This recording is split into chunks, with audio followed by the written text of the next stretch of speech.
Mga kalingap, ito ang video nila Mika at ng pamilyang nakatira lang sa gilid ng puno. 3 taon na ang nakakalipas simula nang mabahagian ni Kuya Val Santos Matubang ng pabahay ang pamilyang ito. Mahirap pero palaging nakangiti. Ganito man ang naabutan naming bahay na tila ilang taon din nilang pinagtitiisan. Nakakalungkot, ngunit atin silang muling babalikan para kumustahin at ang isasanggunin nila kay Kuya Val Santos Matubang na matagal na nilang hinahanap at minimithi bago man lang dumating ang panahon na sila'y manghina at magkasakit, katulad na lang ni Ate Jeneline na kanilang ina na matagal din tiniis at tinago ang tunay na nararamdaman at sakit nito na hindi pa malaman hanggang sa ngayon. Kaya't ngayon mga kalingap ay atin silang muling babalikan at sa kung ano man ang pwede nating maitulong sa pamilyang ito. Hindi niya na may sakit ng ganyan ko. Yung baga niyo po? Hindi po yung susubaga pong na nagbukol. Nagkaroon siya ng bukol. Ano po? Cancer po? Eh di nung 3 taon may higit, eh di nung nagbablog ako, meron ka na nun. Hindi mo lang sa akin sinasabi? Hindi po nabanggit at nahihiya. Mula nung Bakit? yung sanggol ko pa yung lalaki ko, yung lalaki ko. Matagal na po. Hanggang ngayon, matigas pa rin. Hindi mo sa akin sinasabi. Gulat naman ako. Nakailang vlog ako nun, nung karaang taon. Di ba?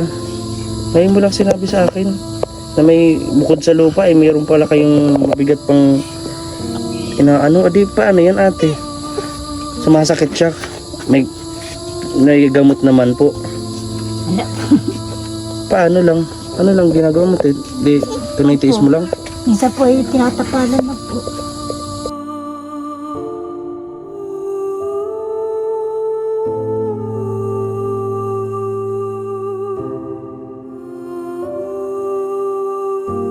Mga kalingap, at tandaan niyo itong bahay na ito. Isa po ito sa tinulungan po ni Kuya Val Santos Matubang na bahayan.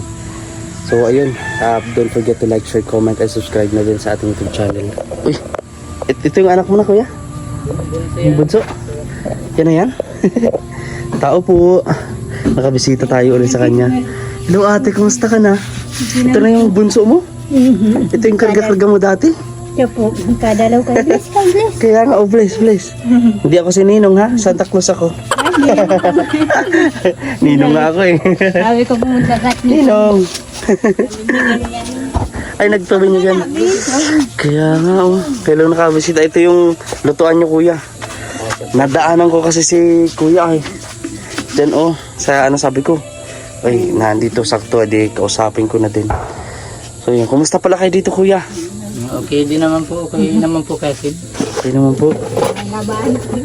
Ayan, dito kayo nagluluto ate. Ay nung nga Kuya Kim nung baha nga dito yung ganitan po. Ah, nagbaha po dito? Siya po pasok sa loob ng bahay. Unang beses po yun. Siya po. Nagbaha. Sabi oh.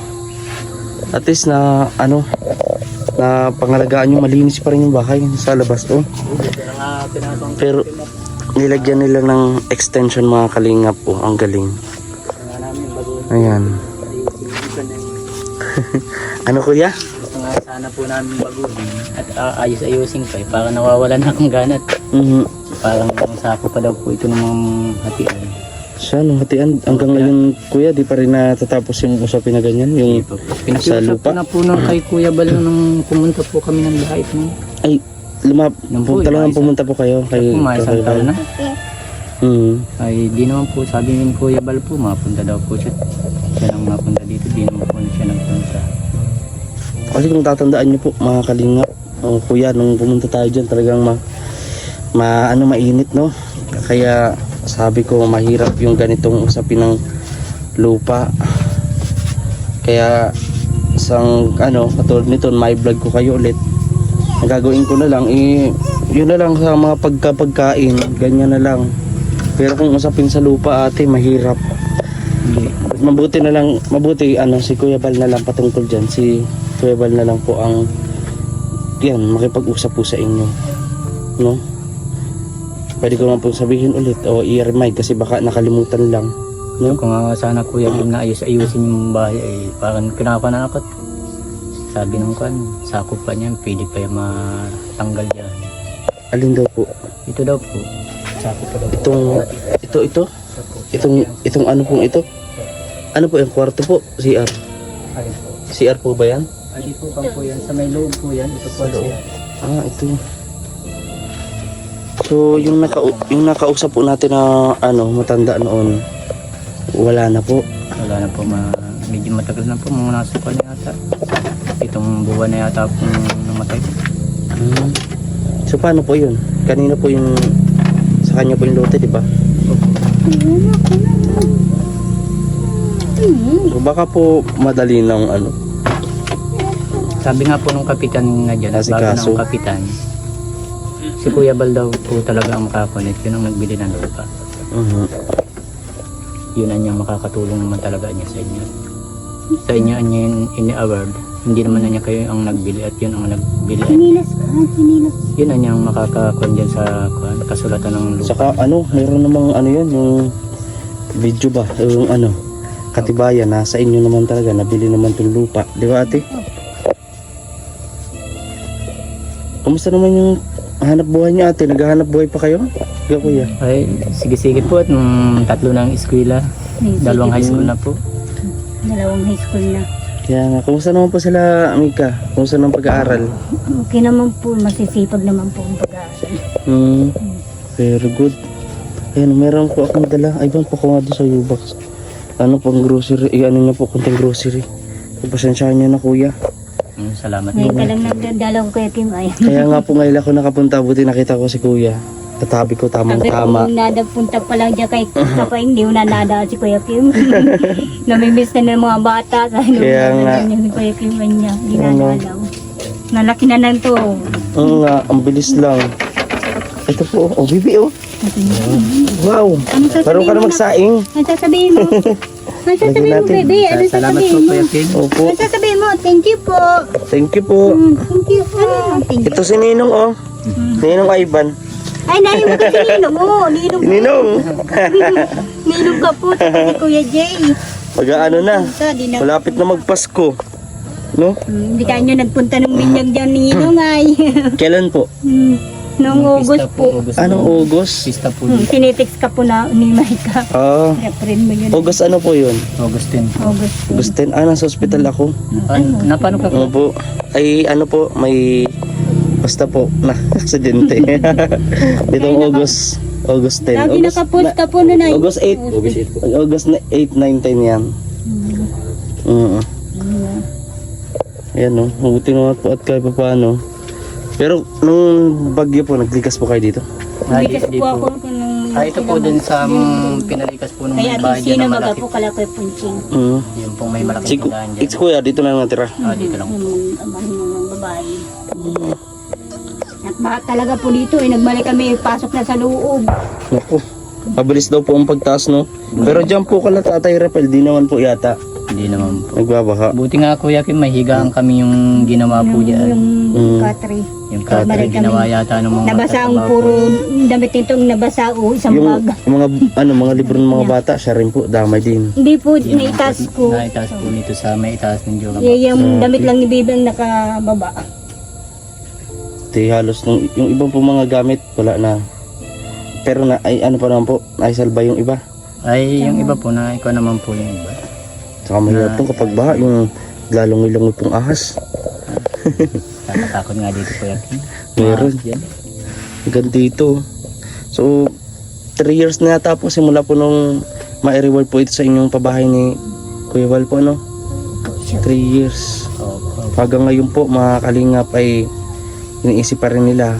Siyempre, iniisip nila yon dahil para sa mga bata, hindi man para sa kanila. Kung ano pa bang hinabol nyo, yung kumbaga titulo ng lupa Hindi po. or yung sukat? Kahit kasulatan lang po at hindi alam kung kanay. At pag na wala ito Kuya Kim, matatiwin pa ito ng magkakapit. Eh, pwedeng magiba pa ito, matanggal pa itong bahay. Pag nagati-hati na Kaya yung po mga at wala man lang daw kami mapanghawakan na kahit kasulatan. Ganun po ba? Ay, may bag. Di ba po sino po ba ang nagbili nung, yatandaan niyo po, sino po yung nagbili mismo? Ang alam ko po, hindi Kuya po, Balot po yan. ang alam ko po, binigyan yata ni Kuya Bal yung pera Opo. kay Kuya Jay. Hindi po, yung ano? si Kuya Bal po ang nag-abot sa Rebel po matanda. dito po. Ah, Naka-ano baga po yun, naka-vlog. opo. Pero dapat nag-asikaso din kayo noon, kung kayo mismo yung Hindi po, sinabi ko na yung Kuya G sa barangay, sabi, Mm, ng barangay din nun, yung dating kapitan dyan nun, mm, yun ang yung nagbili talaga ang kailangan. yun ang maglalakad niya, yun ang nagbili. Paano yan na yung inabutan ng bayad, 7 buwan mo na palang patay? Hindi po, sabi po ng kapitan at bagong kapitan, Opo, pwede daw po dyan yung anak anak. daw po. Kung lalakarin na yan ni Kuya Bal, pwede yung Ay, anak. takbo ng takbo. Kay si Kuya Bal talaga po ang Kaya po, mag-aasikaso. sabi din ng kapitan. So, nagpumunta na rin kay Kuya Bal Nagpunta na po kami nung pampung magpapaskuhin pa nga yata po noon. last year po. Siya po. Sabi mo, punta lang siya. Hindi naman po siya pumunta. Hmm. Tabi kayo ate dito. Ayan po. Ang layo naman Kuya Kim ng Kuya. Mhm. Ang layo ng lugar ni Kuya Bal. Pinunta namin mag-asawa nung hindi yung papaskuhin pa. Bagong bagong taon. Ayaw pa After New Year daw nga di baga pupunta si Kuya Bal. Hmm. Sabi niya. Kung ate, ito, magpabot tayo ng mensahe kay Kuya Bal. For sure, mapapanood niya to. Siyempre, pupunta yan dito si Kuya Bal. Siyempre, alam mo naman sila Kuya Bal, pag may mga pabahayan, talagang kinukumusta din niya. No, siguro nung pumunta kayo doon, lalo at nung December, magpapaskuhin, napaka-busy. Nakabisi po si Kuya. Kasi marami mga aktibidad. Siyempre, sa mga senior din, sa mga kailangan din ng tulungan at feeding ba, mga ganyan po.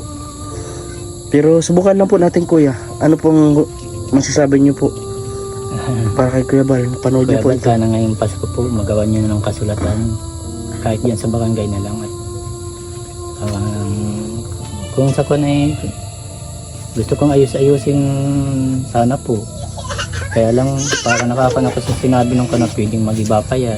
Matanggal pa kayo yan. At hatiin pa daw po ito ng mga magkakapatid. Ito nga, gusto ko nga pong mga akay sa ayusin eh. Nakakanak ko. Amos na. Ganun si binanggit na ganun. Ilang square meter po ito Kuya? Hindi ko nga po alam at basta sinasabing po 10 by 3 ano po yun?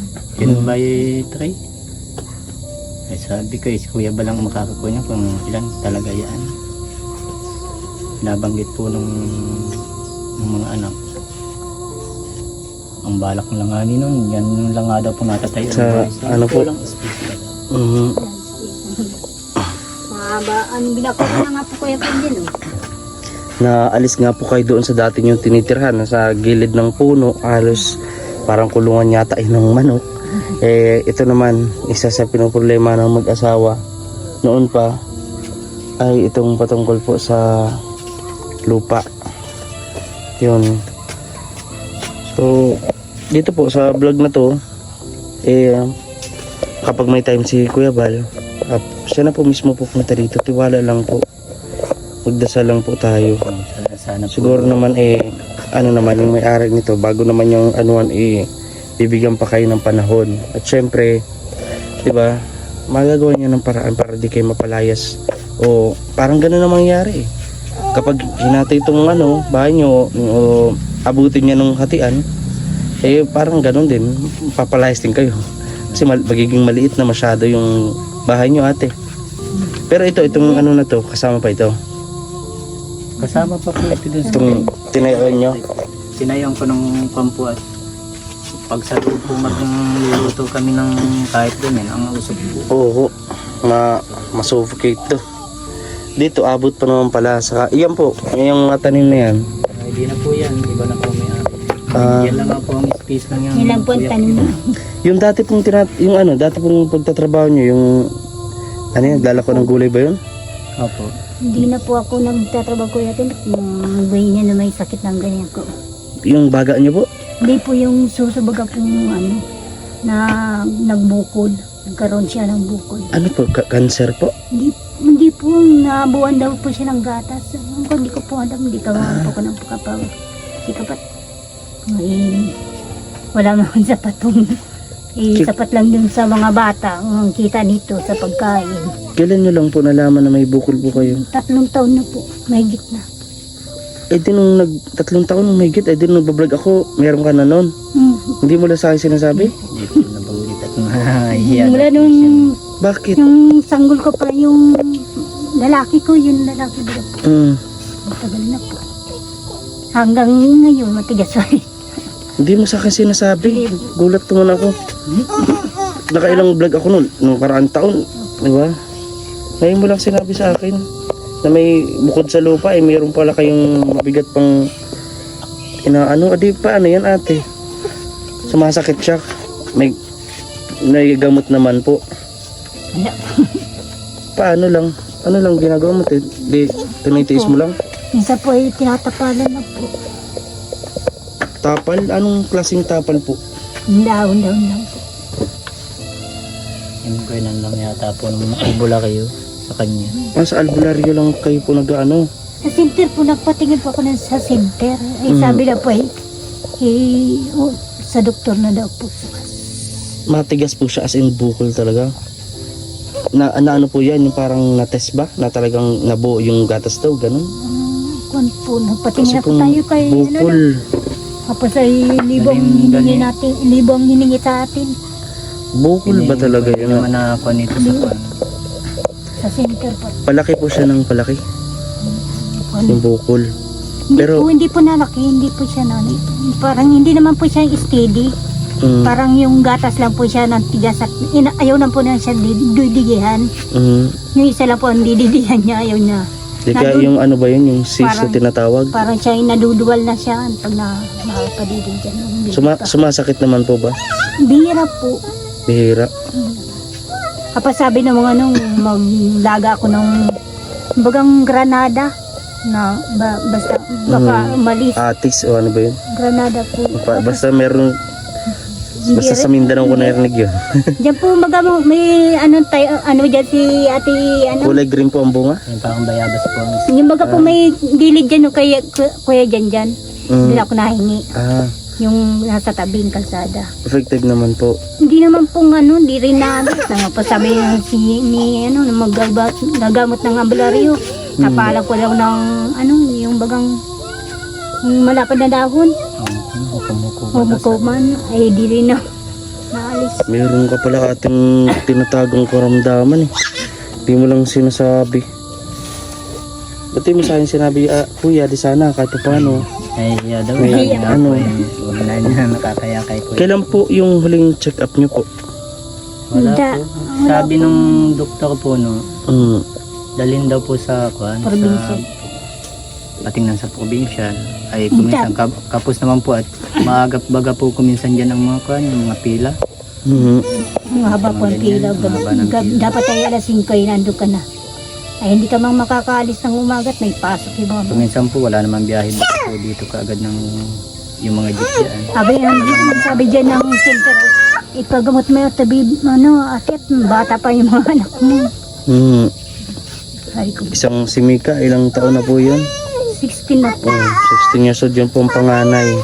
Masyadong bata pa. Siya Kaya- kakawa niya yung mga bata. Yung mga po yung iniisip kong kabawa yung mga bata. Ay pampacheck up sa hirap ng buhay ito no? Hindi ka nagawang pampacheck up. Albular hanggang Sapat lang po albularyo. yung kita ng asawa ko. Ay, minsan nagalis na ito sa trabaho. Diyan sa puguan. Magkano lang po ang kinikita niyo kuya nga sa isang araw po? Paminsan-minsan kwan, kaya nag-alis na po ako dito sa datis na andyan po ako bantay sa puguan. Ay medyo naghina na po yung kwan. Ibinaba nung may-ari yung kwan. Ay nag-alis na po ako yung sahod ko sa pang-isang buwan. Oo, baka. Ay nag-alis na po ako. Kulang na sa panggastos ng mga bata. Kaya nagkuhan ako sa ibang kwan. Mga sideline po din sa mga ibang kwan. Pahit ka pati kuya.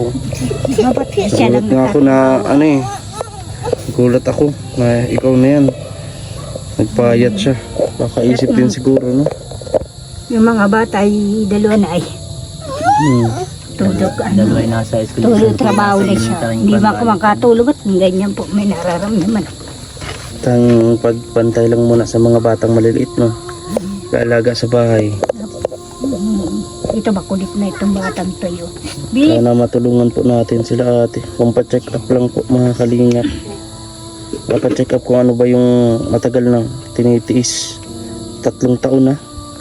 Tinatago mo yung bukol mo ate. Simula nung paglabas mo sa bunso. yung lalaki ko pa po. Yung video ng bunso, no? Lalaki.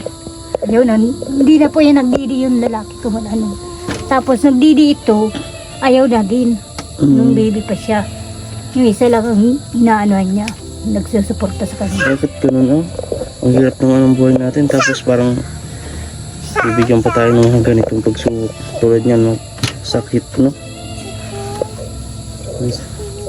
Kaya hindi kanya na yata nalaki at ganyan may nararamdaman ka. Nalaki na.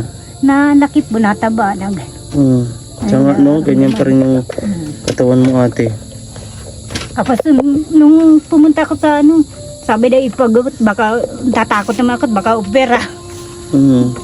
Ayaw ko pag-opera. Kailangan itest yun yung ano ba dun para malaman kung anong klaseng bukol yan ate.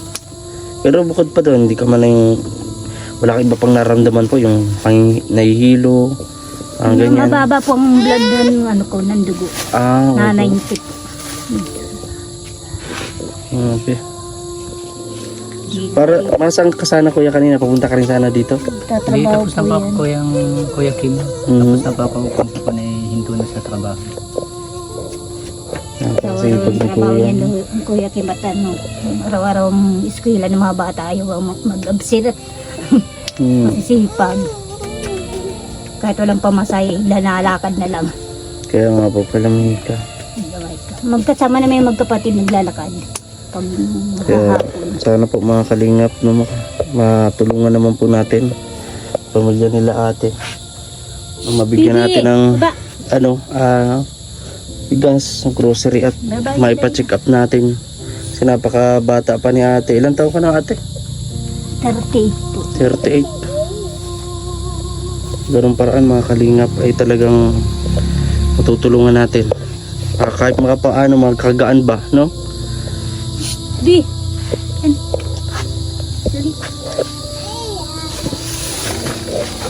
So, paano kuya? Pabalik na lang ako dito ha. At malay mo, katapos ng vlog na to, i-remind ko ulit kay Kuya Val itong sa lupa po ninyo. Sana ipagdasal ko din maayos na yung problema ninyo at mapacheck upan si ate. Paano? Babay na. Babay na. Babay. Babay na. Babay na. Ayan, salamat kuya ha. Salamat din po. Pagtiwala lang kay kuya. Sa Maayos din yan. ating Panginoon po. Po. Marami, alam ko po may mga nanonood pa ngayon, may mga busilak pa rin puso na handa tayong tulungan. Lalo na sa case ni ate. Sana ano talaga ako, nagulat ako nung binablog ko ba siya, ni-interview ko siya. Pero na pa siyang karamdaman nun, hindi lang nasasalita. Binagit po niya sa akin no, na kakaya naman niya kung kakumpa natin kay Kuya Kim. Sabi ko, bahala ka. Grabe. Hindi ko nga po Kuya Kim ang pinapansin at kala ko lang, gawa lang nung sa pagsususunod nitong bata. Normal lang po, parang gano'n. Po, dati nung pag napasuso ka baga po, nalakit talaga na nagibig talaga. Eh ngayon na yung tagal na talaga hindi naalis. Grabe. Tapos yung pag naulan, nung ganyan naulan, nasakit ng kirot, hanggang ko na lang. Sabi nito, sige hawakan mo na lang. Hindi ko makakalain po namin. Sabi ko nga, Diyos ko, bakit ako pa? Ang mga anak ko, ayan, niliit pa. Hirap na nga ng buhay, no? So, wala nang ama, yung mga bata, pamasay. Tapos ganyan pa, kakaramdam ako ng ganito. Alam po yun ang mga anak mo? Hindi po. Alam mo, hindi ko man pinapansin, kala ko maalis lang ito. Pag ito, pinatigil kang magpadudo kay Nini, maalis ito, hindi naman po naalis. So, paano ate? At walang imposible po sa Diyos. naman po. Sabi ko, dasal na lang ito. Baka Ano po, himala. alam ko may mga gagamitin po siya instrumento para makatulong po sa kapwa. Katulad po ninyo. Kaya laban lang kuya. Ate ha? Kaya lagi ko na lang idadasal na mawala ito. Walain ate. Tiwala lang. Babalik ako dito. Pangako yan. Kapag meron ng resulta, kuya. At kung ano pa yung pwede ko pang maitulong katulad nyo. At paano, grocery. Habang nagtatrabaho ka, minsan, di ba sabi mo, extra. Ay paano, kapag bigay ako, ay paano, ang konting grocery. Di ba? Nakayanan ko lang po. Salamat po Kuya Kim. Ayan. So paano po mga kalingap? Dalaw ka dito po. Oo.